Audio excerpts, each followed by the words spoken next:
Assalamualaikum warahmatullahi wabarakatuh. Innal hamdalillah nahmaduhu wa nasta'inuhu wa nastaghfiruh wa na'udzu billahi min shururi anfusina wa min sayyiati a'malina.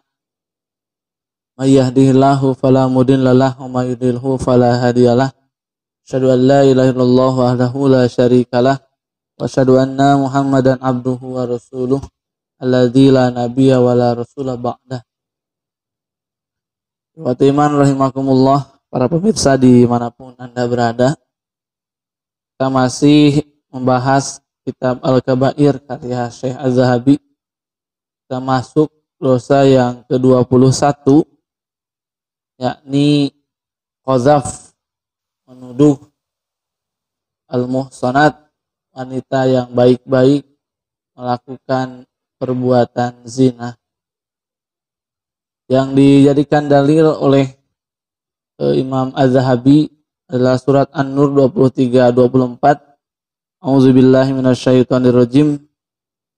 Innal ladzina yarmunal muhsanat, sesungguhnya orang-orang yang melemparkan tuduhan al-muhsanat kepada perempuan mukmin yang baik-baik, al-ghafilah, yang lalai, maksudnya karena keteledoran begitu, al-mukminat, yang beriman ya, lu'inu, mereka akan dilaknat, yakni orang-orang yang menuduh perempuan berzina, perempuan mukminah baik-baik berzina, lu'inu, mereka dilaknat fid dunya, di dunia, wal akhirah, dan juga di akhirat begitu.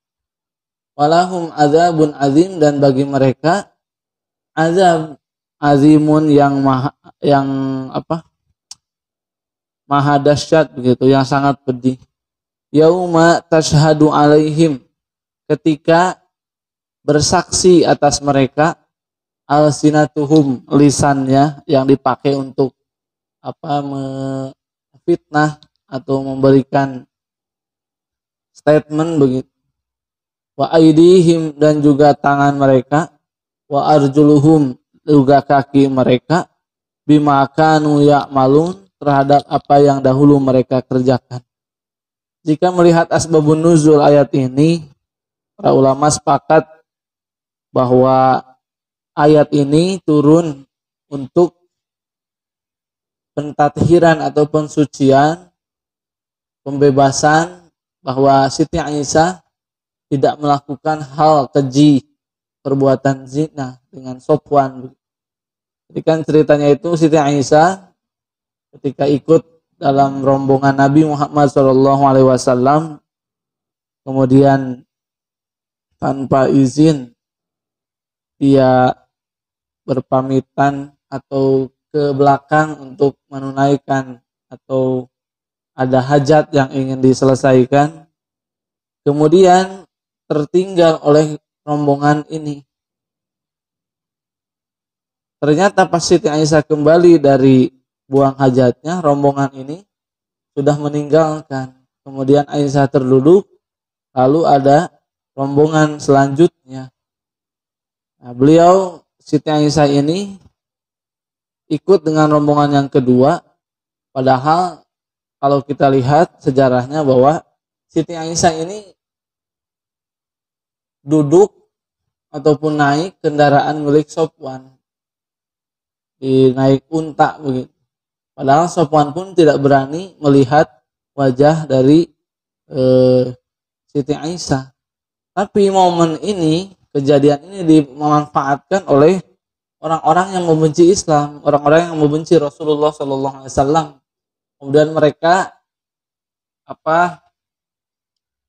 membuat fitnah yang menuduh bahwa istri Nabi Muhammad SAW melakukan perbuatan keji, yakni perzinahan. Sebulan lebih Siti Aisyah dicuekkan oleh Rasulullah dan juga bapaknya sendiri, yakni Abu Bakar As-Siddiq, karena belum turun ayat pembelaan terhadap Siti Aisyah. Sementara di kalangan masyarakat, di kalangan para sahabat, kabar ifki ini, kabar dusta ini sudah menyebar begitu, sudah viral bahasa kita kali ini. Kemudian di ayat An-Nur sebelumnya ayat 4 ada persyaratan. Nah, ketika seseorang menuduh ataupun membuat statement bahwa seseorang telah melakukan perbuatan zina, harus membawa 4 saksi minimal. A'udzubillahi minasyaitonirrajim. Walladzina yarmunal muhsanat, dan orang-orang yang melemparkan tuduhan al-muhsanat kepada wanita yang baik-baik, tsumma lam ya'tu bi arba'ati syuhada, kemudian tidak membawa 4 saksi, fajliduhum samanina jaldah, maka cambuklah mereka dengan 80 cambukan. Wala taqbalu lahum syahadatan abada, dan janganlah kalian menerima dari mereka persaksiannya abadan selamanya. Wa ulaika humul fasikun, mereka itu adalah orang-orang yang fasik. Kalau di zaman sekarang qadzaf ini bisa kita aktualisasikan ke dalam istilah pencemaran nama baik. Bagaimana Allah Subhanahu wa taala melalui Rasulnya sudah memberikan rambu-rambu, sudah memberikan sanksi bahwa siapapun yang mencemarkan nama baik siapapun, terkhusus kaum mukminin baik itu laki-laki maupun perempuan, maka harus diberi sanksi kalau tidak ada saksi yang memenuhi. Di ayat nomor 4 tadi dijelaskan fajliduhum samanina jaldah, maka harus dicambuk dengan 80 kali cambukan begitu. Kemudian yang kedua, tidak boleh diterima syahadatnya selamanya. Jadi kesaksian orang yang menuduh itu tidak diterima selamanya. Kemudian di akhirat dia akan mendapatkan laknat dari Allah Subhanahu wa taala dan juga di dunia. Jadi konsekuensinya, sanksinya sangat banyak. Yang pertama dijilid atau dicambuk selama 80 kali. Yang kedua, syahadatnya tidak diterima.